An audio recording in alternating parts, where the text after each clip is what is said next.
The Principality of Stavelot-Malmedy was an ecclesiastical principality of the Holy Roman Empire. Princely power was exercised by the Benedictine abbot of the imperial double monastery of Stavelot and Malmedy, founded in 651. At 600 square kilometers, it was among the smaller territories in the empire, along with the Duchy of Bouillon and the Prince-Bishopric of Liège. It was one of only 3 principalities of the southern Netherlands that were never part of the Spanish Netherlands, all having been a part of the Lower Rhenish Imperial Circle, rather than the Burgundian Circle. As a prince-abbot, the abbot of Stavelot-Malmedy sat on the ecclesiastical bench of the College of Ruling Princes of the Imperial Diet. Along with the handful of other prince-abbots, he cast a full vote, in contrast to the majority of imperial abbots who were only entitled to a collective vote on the respective curial benches. In 1795 the principality was abolished and its territory was incorporated into the French Département of Vaud. The Congress of Vienna in 1815 assigned Stavelot to the United Kingdom of the Netherlands, and Malmedy became part of the Prussian district of Eupen-Malmedy.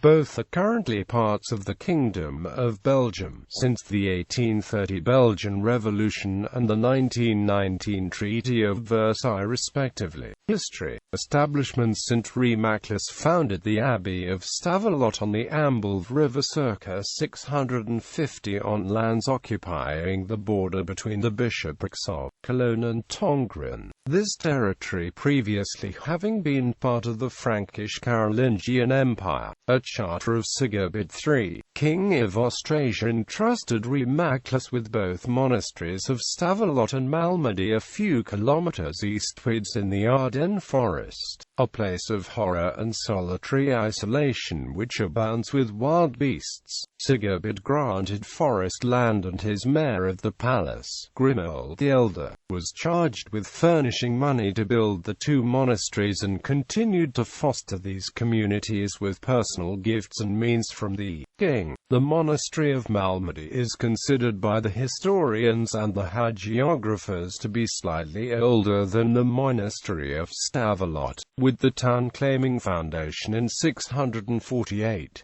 Malmedy is listed on earlier maps than Stavelot, and the commission appointed in 670 by Childeric II, in order to delimit the abbey territory, started from Malmedy. Afterwards, the territory of the abbey was increased westwards so that Stavelot became the geographical centre and the capital of the principality. The site of Malmedy was probably already settled before the foundation of the abbey, despite etymology seeming to indicate Malmedy may have been unsuitable for settlement. Malmundarium was a place with winding waters, or most probably Malmundarium at confluence e. The Warchen was partially canalized and its banks strengthened, before which Malmedy was often flooded. The first church in Stavelot was built by Abbot Godwin and, on the 25th of June 685, was dedicated to the Saints Martin, Peter and Paul. The relics of St. Remaclus were held in this new church. The Abbey Church in Malmedy was dedicated to St. Benedict. Development and the High Middle Ages. In 747, Carloman, Duke of the Franks and Mayor of the Palace of Austrasia, increased the abbey's lands from his own on his abdication. Throughout the 9th century, the abbeys played an important cultural role in Lotharingia, particularly thanks to Abbot Christian. Around 875, the relics of St. Quirinus were translated from Ghazni to Malmedy Abbey after the intercession of Emperor Charles the Bull, partly to secure relics comparable to those of St. Remaclus at Stavelot. Through the 7th and 8th centuries, the 2 abbeys followed the mission of evangelism, along with forest clearance. With the decline of the Carolingian Empire, however, the abbeys suffered the same decay as elsewhere, leaving the principality in the custody of lay abbots, temporal guardians, from 844 to 938, including including Ebbo, Archbishop of Reims, Adelard the Seneschal, and Regina and Giselbert, Dukes of Lorraine. Welcoming pilgrims and the sick was a part of the monks' mission. The Miracula Sancti Remacli mention the Xenodochium, the monastery's hospice, where poor pilgrims are granted hospitality, including food for almost 8 days, whilst they make the devotions. This hospice differs from the abbey's hospital, Hospital Coenobi. On the 13th of April 862, Lothair II of Lotharingia, while dealing with the distribution of property ad hospital adjusdem Coenobi, ordered that local tithes be paid to the hospital absque negligentia aetardatate, an order he confirmed on the 10th of June 873. In December 881, Normans invaded the area, including Godfrid, Duke of Frisia, burning both abbeys and causing the monks to flee with the treasures and relics.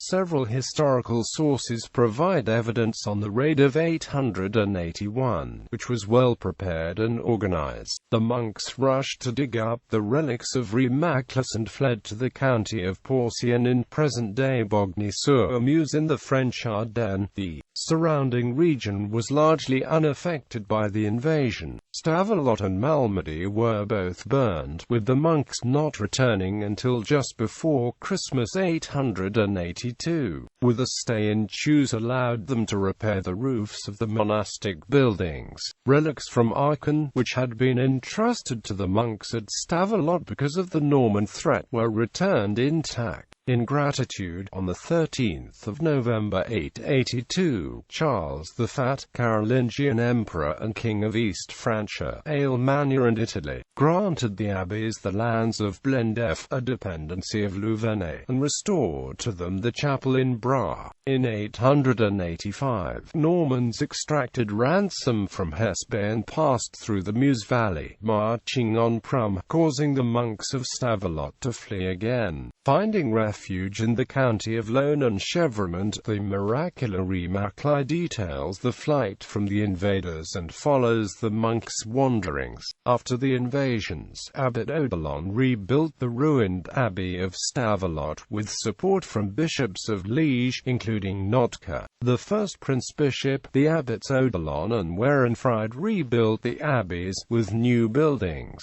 The re-establishment of the monastic community and the reorganization of the principality. By the time of the Ottonian dynasty in the early 10th century, the abbeys were once again of suitable imperial stature. A new abbey church was built in Malmedy in 992, dedicated to St. Quirinus. In 1007, a parish church was consecrated to St. Gereon. Another danger threatened the abbey and the Western Empire. In the 10th century, the Hungarian invasions. Having been deposed as Duke of Lotharingia, Conrad the Red invited the Hungarians to undermine his opponents, Bruno the Great, Archbishop of Cologne, and Regina III, Count of Hainaut.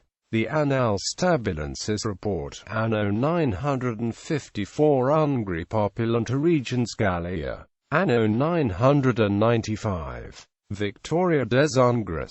On the 1st of July 960, Ericlus, Bishop of Liège, driven by the fears of the time, granted the monks a location to build a refuge in Liège. 5 years earlier, the victory of Emperor Otto I over the Hungarians at Lechfeld proved the danger from Hungarian sack. The key building period at the Abbey of Stavelot corresponds to the rule of Prince Abbot Popo of Deinzer, the second founder of the abbey, who was made abbot by Holy Roman Emperor Henry II in 1020. He built an imposing church over 100 meters in length, which was consecrated in the presence of Emperor Henry III on the 5th of June 1040. As well as confirming the authenticity of the relics of St. Quirinus at Malmedy in 1042. Popo revived the cult of St. Remaclus.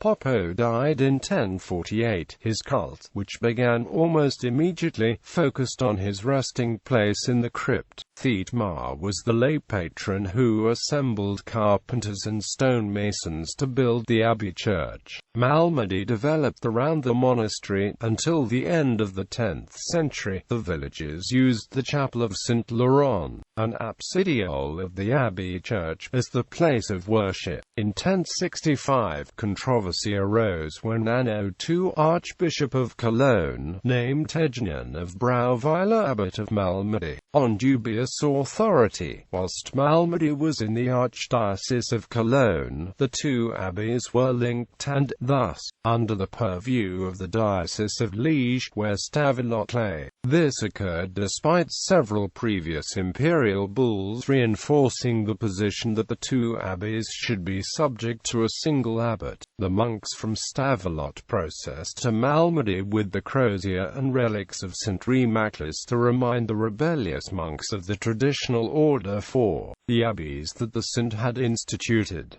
The relics and crozier were also transported to an imperial diet of Henry IV in Goslar. In 1066, they processed again, this time to Aachen and Fritzlar. They processed to Bitburg and Bamberg the following year. That the prayers were not answered apparently led the monks to despair that the relics were becoming impotent, that the monks were being punished by the patron. In 1067 and 1068, Abbot Thierry even went to Rome to appeal to Pope Alexander II. This impasse lasted for a further 3 years, until Henry held court at Liège at Easter in 1071, with great ceremony. The monks processed with Remaclus's relics to meet with his legendary fellow bishop St. Lambert, joined en route by the relics of St. Symetrius.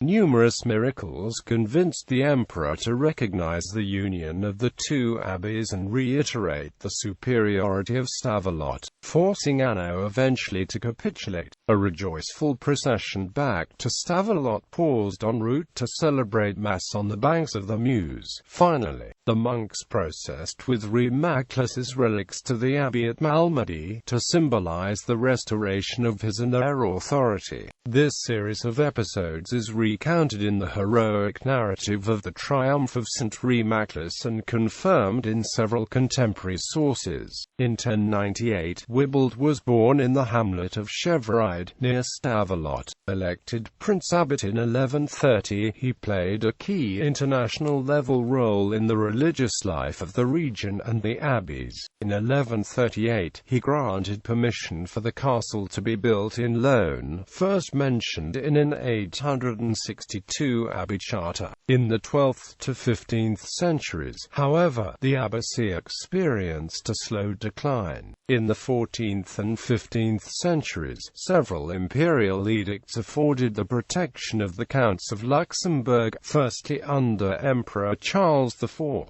Early modern age. In 1509, William of Manderscheid organized a procession to induce the recalcitrant county of Loan, a fief of the abbey, to submit to his jurisdiction. The cortege was pious, rather than fraught with tension, with Stavelot monks carrying the shrines of Remaclus and Barberline with other reliquaries, and the monks of Malmedy with reliquaries of Quirinus. Just Peter and Philip joined by parishioners from Liége with the relics of Symetrius.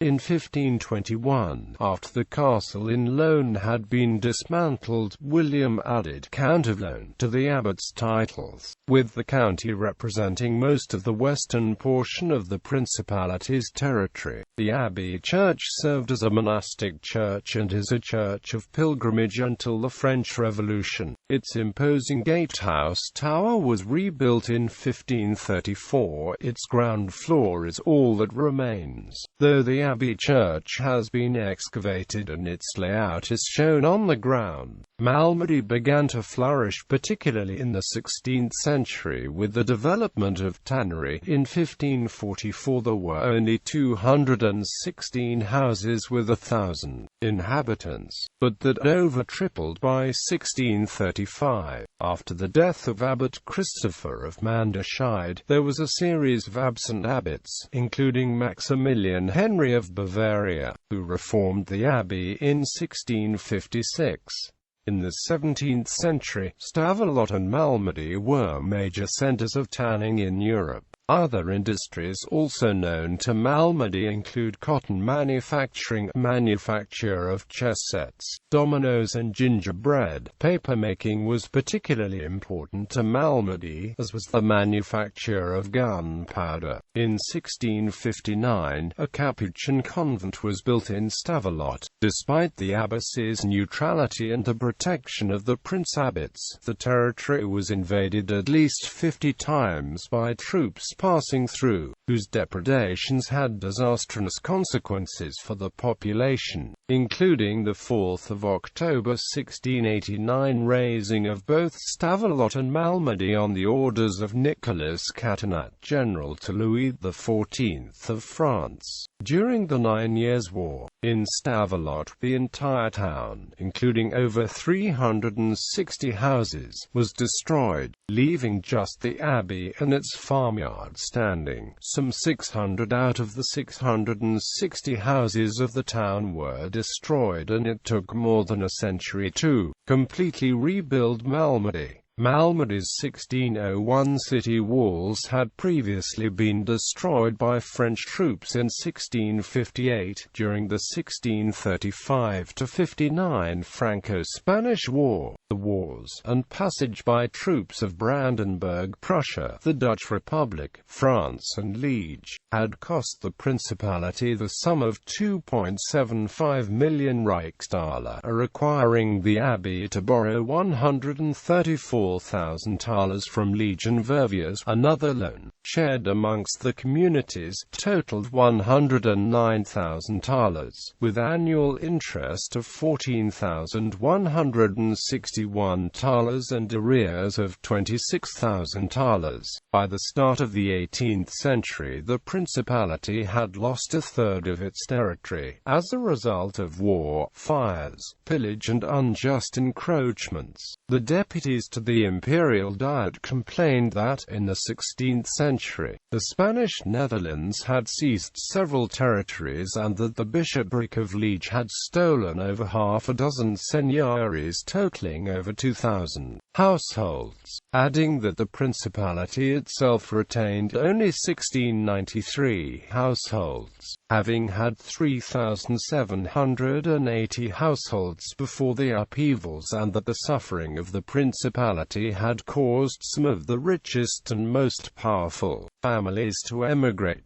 The Imperial Diet was moved to halve the Reichsmatrikel for the abbeys and exempting any need for the abbeys to send troops to the Imperial Army for 3 years. An exemption extended for 4 more years on the 24th of March 1715. Abolition during the French Revolutionary Wars. From 1793 to 1804, the abbey was abandoned by the monks and the Principality extinguished. Stavelot was incorporated into the French Republic by a decree of 2 March 1793, along with franchise and loan. Despite opposition from local notables, Malmedy was similarly incorporated by a decree of 9 Vendémiaire of the year IV. Stavelot Abbey itself was sacked and the church sold and demolished. Of the church, just the western doorway remains, as a free-standing tower. 2 cloisters, one secular, one for the monks, survive as the courtyards of the brick and stone 17th-century domestic ranges. The foundations of the abbey church are presented as a footprint, with walls and column bases that enable the visitor to visualize the scale of the Romanesque abbey. Geography and administration. Based largely in the Amble of Nour, the river Valais, the Principality took up a substantial proportion of what is now the arrondissement of Verviers in the province of Liège. By the time of the French Revolution, the Principality was bounded to the north by the Duchy of Limburg, to the south and east by the Duchy of Luxembourg, and to the northwest by the Marquisate of Franchimont and the Condroz. The Principality Malmedy was divided into 3 administrative districts: the Postillary of Stavelot, the Postillary of Malmedy and the County of Loan, totaling around 28,000 inhabitants. The Postillary of Stavelot contained 14 communities and that of Malmedy contained the town itself and the bands of Wimes and Francorchamps. The County of Loan was divided into 4 quartiers: Amois, Auquier, Comblain and Louvain, with public assemblies being based in Bernard-Fagnes. In addition, 6 other communities were exclaves, plus the seigneuries of Anvisnes and Vienne in the Confros.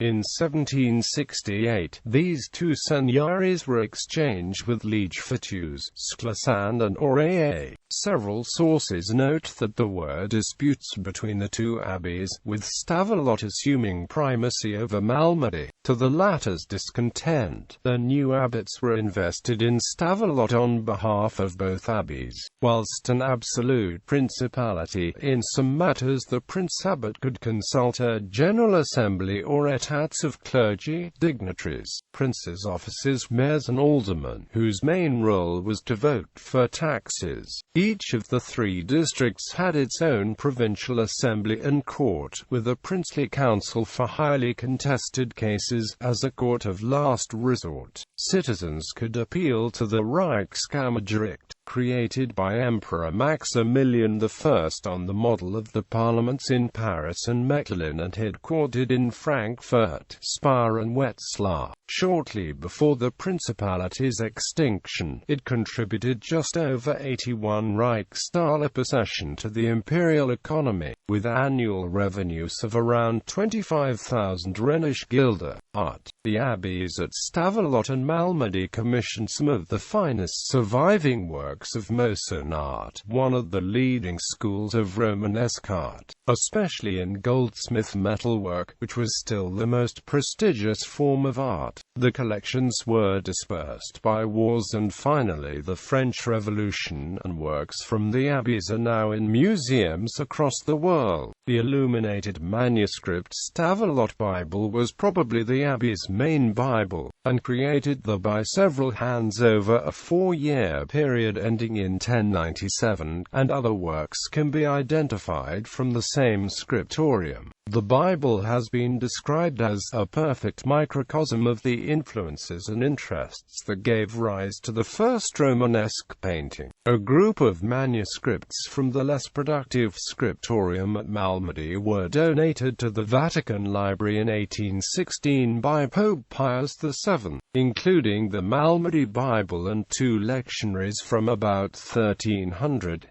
Malmedy illuminations show particular closeness with metalwork styles. Abbot Wibold was an important imperial minister and diplomat, and regarded as one of the greatest patrons of Mosin art in its best period. Although much of the evidence for this is circumstantial, some of his surviving letters discuss works which may be identifiable with existing pieces, and an Henri Fabergé, who some have identified with Godefroy de Clercq, a shadowy figure to whom many masterpieces are attributed. Several important commissions were certainly placed by Wibold with Mosin workshops of goldsmiths and metal workers, and other works later connected with Stavelot are also presumed to have been commissioned by him. The works, mostly including Champlevé enamels of very high quality, include the Stavelot triptych, a portable altar reliquary for 2 fragments of the True Crossed c. 1156, the Stavelot portable altar of 1146, and a head-shaped reliquary of Pope Alexander II, c. 1150, possibly by Godefroy. A gold relief retable of the Pentecostes in the Musée National du Moyen Age in Paris, but an important and more elaborate retable of St. Remaclus, of about 1150 and extending about 9 square meters, was broken up at the French Revolution, and only 2 round enamel plaques survive in Berlin and Frankfurt, though of 17th-century drawing survives in Liège. coat of arms. The coat of arms, granted to the town of Stavelot in 1819, is also the coat of arms of the abbey, parted facewise between an image of St. Remaclus and the wolf, which in Stavelot's founding legend carried bricks for the building of the abbey after having killed Remaclus's donkey.